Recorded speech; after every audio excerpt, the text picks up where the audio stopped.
வணக்கம் big Boss season 8. இன்றைக்கி ஒரு டாஸ்க் கொடுக்குறாங்க பிக் பாஸ். டீம் ஒர்க், அதாவது லீடர்ஷிப் குவாலிட்டி. இந்த வயசில் ஸ்டூடெண்ட்ஸ்க்கு வந்து லீடர்ஷிப் குவாலிட்டி சொல்லி கொடுத்தா அது வந்து பிற்காலத்தில் அவங்களுக்கு உதவியாக இருக்கும் அப்படிங்கிறதுக்காக டீம் ஒர்க் அப்படிங்கிற ஒரு டாஸ்க் கொடுக்குறாங்க. ஸோ இதை வந்து ஸ்டாஃபில் யாராவது ஒருத்தவங்க வந்து அந்த எல்லா கிளாஸையுமே அவங்க வந்து டேக் கேர் பண்ணி அவங்களுக்கு வந்து அந்த டீம் ஒர்க், அதாவது ஒரு டீமாக ஒரு வேலையை செஞ்சால் அவங்களுக்கு அது எப்படி உதவியாக இருக்கும் அப்படிங்கிறத பற்றி அவங்க வந்து சொல்லிக் கொடுக்கணும். அது யாருன்னு ஸ்டாஃபுக்குள்ளே யாராவது ஒரு ஆள் சூஸ் பண்ணி சொல்லுங்கள் அப்படின்னு சொல்கிறாங்க.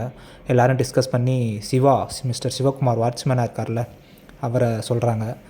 பிக் பாஸ் கேட்குறாங்க, ஏன் சிவகுமாரை சொல்கிறீங்க அப்படின்னு கேட்குறாங்க. உடனே அதுக்கு எக்ஸ்ப்ளனேஷன் கொடுக்குறாங்க. அவங்க தான் இந்த ஸ்கூலில் ரொம்ப நாளாக இருக்காங்க. இந்த அந்த ஒட்டுமொத்த ஸ்கூல்லையே அதிகமான எக்ஸ்பீரியன்ஸ் உள்ளது மிஸ்டர் சிவகுமார் தான். அவங்க தான் அந்த ஸ்கூல் மேலே அதீத அன்பும் பாசமும் கருணையும் மற்ற அனைத்தும் அவர்கிட்ட தான் இருக்குது. ஸோ இந்த ஃபவுண்டரோட உண்மையான தொண்டன் அவர். ஸோ அவர் வந்து இந்த டீம் ஒர்க் டாஸ்க்கை வந்து அவர் ஸ்டூடெண்ட்ஸ்க்கு வந்து சொல்லிக் கொடுத்தா நல்லாயிருக்கும் அப்படின்னு vice principal mister Arun Prasad அவர் வந்து சொல்கிறாரு. பிக் பாஸ் கூட பாராட்டுறாரு. மிகவும் புரட்சிகரமான ஒரு முடிவு. ஏன்னா அவர் வாட்ச்மேனுக்கு இவ்வளவு அங்கீகாரம் கொடுத்து ஒரு அப்ரிசியேஷன் பண்ணி அவரை ப்ரமோட் பண்ணுறதுக்கு இது ஒரு புரட்சிகரமான முடிவு அப்படின்னு பிக் பாஸே பாராட்டுறாரு. ஸோ அந்த டாஸ்க்குக்காக சிவகுமாரை வந்து இதுக்கு கூப்பிட்றாரு, கன்ஃபர்ஷன் ரூமுக்கு கூப்பிட்டு ஒரு வீடியோ மாதிரி போட்டு காமிச்சு, ஸோ இதுதான் அந்த டாஸ்க்கு. ஸோ இதை வந்து நீங்கள் ஸ்டூடெண்ட்ஸ்க்கு வந்து சொல்லிக் கொடுக்கணும். ஸோ கோடி வாழ்ந்தால் கோடி நன்மை அப்படிங்கிறதுக்காக இந்த டாஸ்க்கு நடத்துகிறோம். ஸோ நீங்கள் வந்து கரெக்டாக சொல்லிக் கொடுங்க. இந்த டாஸ்க்கோட செட்டப் வந்து ஆக்டிவிட்டிஸ் ஏரியாவில் இருக்கும். ஸோ எல்லோரும் சேர்ந்து இதை பண்ணினா தான் அது வந்து அது வந்து ஒரு ஃபுல்ஃபில் ஆகும் அந்த டாஸ்க்கு. ஸோ என்னென்னா ஒரு பாலை மேக் பண்ணுறதுன்னு நினைக்கிறேன் எல்லோரும் சேர்ந்து. ஸோ அது என்னென்னு கிளியராக தெரியல, அது எபிசோடில் பார்த்தா தெரியும். ஸோ அந்த டாஸ்க்கு தான் இன்றைக்கி நடக்க போகுது. இதுக்கு முன்னாடி நடந்ததெல்லாம் பார்த்திங்கன்னா செம்ம பண்ணுங்க. அருண் பிரசாத் மாஸ் காமிக்கிறாருங்க. அவர் இந்த ராயனும் நம்ம சௌந்தர்யாவும் ஒரு லெட்ரு எழுதிட்டு போய் வைஸ் பிரின்ஸிபலையும் சேர்த்து வைக்கிறதுக்காக எடுத்துகிட்டு போய் பிரின்ஸிபல் டேபிளில் வச்சிடுறாங்க. ஸோ அதை வந்து பார்த்துடுறாங்க. வைஸ் பிரின்ஸிபல் அருண் பிரசாத் பார்த்து 2 பேரையும் கண்டிக்கிறாரு, ராயனையும் சௌந்தர்யாவையும். அப்படிலாம் எழுதி வைக்கக்கூடாது அப்படின்னு. உங்களுக்கு எப்படி இதெல்லாம் தோணுது அப்படின்னு கேட்குறாரு அருண் பிரசாத். உடனே சௌந்தர்யா சொல்கிறாங்க, ராயன் சொல்கிறாரு, ஸ்கூலில் இருக்கும்போது தான் எங்களுக்கு தோணுது அப்படின்னு.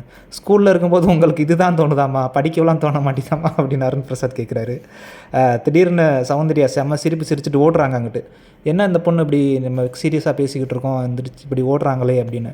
உடனே நம்ம ஜாக்லின் வந்து சொல்கிறாங்க, இல்லை சார், அவங்களுக்கு வந்து திடீர்னு பாத்ரூம் வந்துடுச்சு, அதனால தான் ஓடுறாங்க. ஏமா பாத்ரூம் வந்தால் சிரிச்சுக்கிட்டேவாமா ஓடுவாங்க அப்படின்னு அவர் நக்கலாக சொல்கிறாரு. ஸோ நல்லா இருந்துச்சு, அது பார்க்குறதுக்கு நல்லா இருந்துச்சு. இங்கிட்டு பவித்ரா அண்டு ராணவ் அது கொஞ்சம் கிரிஞ்சு மாதிரி தான் இருக்குது. பவித்ராவே சொல்கிறாங்க, ஏன் பின்னாடியே வரீங்க, கிரிஞ்சாக இருக்குது அப்படின்னு.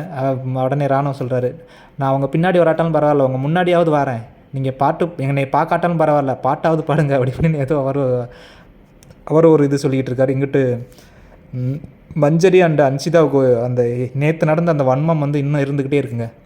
அந்த ஸ்வாப்பிங்கில் பேசுனாங்கள்ல, மண்டையை கழுவுறீங்க அப்படின்னு மஞ்சரி சொல்லியிருப்பாங்க. அது கூட அன்சிதா ரிப்ளை பண்ணியிருப்பாங்க, மண்டையை கழுவுறேன்னு சொல்லாதீங்க அப்படின்னு. அது இன்றைக்கும் அப்படி இப்போ இதாகுது. ஏன்னா மஞ்சரி வந்து அன்சிதாவுக்கு ஒரு பனிஷ்மெண்ட் கொடுப்பாங்க, அதை ரவுண்டை சுற்றி ஓடணும் அப்படின்னு. உடனே அன்சிதா, நீங்கள் ஆள் பார்த்து பனிஷ்மெண்ட் கொடுக்குறீங்க, உங்களுக்கு பிடிச்சவங்களுக்கும் நீங்கள் பனிஷ்மெண்ட் கொடுக்க மாட்டீங்க, தலையெல்லாம் செய்ய விட்றீங்க, பட் எனக்கு வந்து இந்த மாதிரி பனிஷ்மெண்ட்லாம் கொடுக்குறீங்க அப்படின்னு வந்து அது ஒரு பிரச்சனை போயிட்டுருக்கு.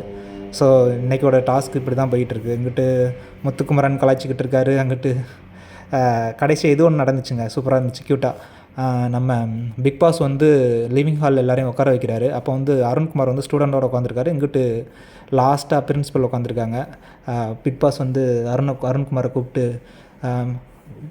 வைஸ் பிரின்ஸிபல் சார், இப்படி ஸ்டூடெண்ட்டோட உட்காந்துருந்தா எப்படி பிரின்ஸிபல் மேடமோட சேருவீங்க அப்படின்னு சொன்ன உடனே செம கிளாப்பு, எல்லோரும் உடனே ஹாப்பி. உடனே வந்து பக்கத்தில் வந்து உட்காடுறாரு, பிரின்ஸிபல் பக்கத்தில் வந்து உட்காடுறாரு. உடனே பிக் பாஸ் சொல்கிறாரு, பார்த்தீங்களா நீங்கள் பக்கத்தில் வந்து உட்காந்தோன்னா எப்படி ரெஸ்பான்ஸ் இருக்குது அப்படின்னு சொன்னோன்னா அது ஒரு நல்லா இருந்துச்சு. அந்த வர்ஷினி அண்டு அருண் பிரசாத்தோட காம்போ, அவங்க வந்து சூப்பராக வைக்கப்படுறாங்க. வர்ஷினி அவங்க அந்த அருண்குமார் வந்து பக்கத்தில் உட்காந்தோன்னா பயங்கரமாக வைக்கப்படுறாங்க, அந்த சூப்பராக இருக்குது. ஸோ முத்துக்குமரன் கூட ஒரு கவுண்டர் கொடுக்குறாரு, ஒரு பாட்டு பாடுறாரு, கண்கள் இரண்டால் அப்படின்னு. ஸோ நல்லா இருக்குது, பார்க்கலாம் எப்படி இருக்குன்னு, இன்றைக்கி டாஸ்க் எப்படி இருக்குன்னு. தேங்க்யூ.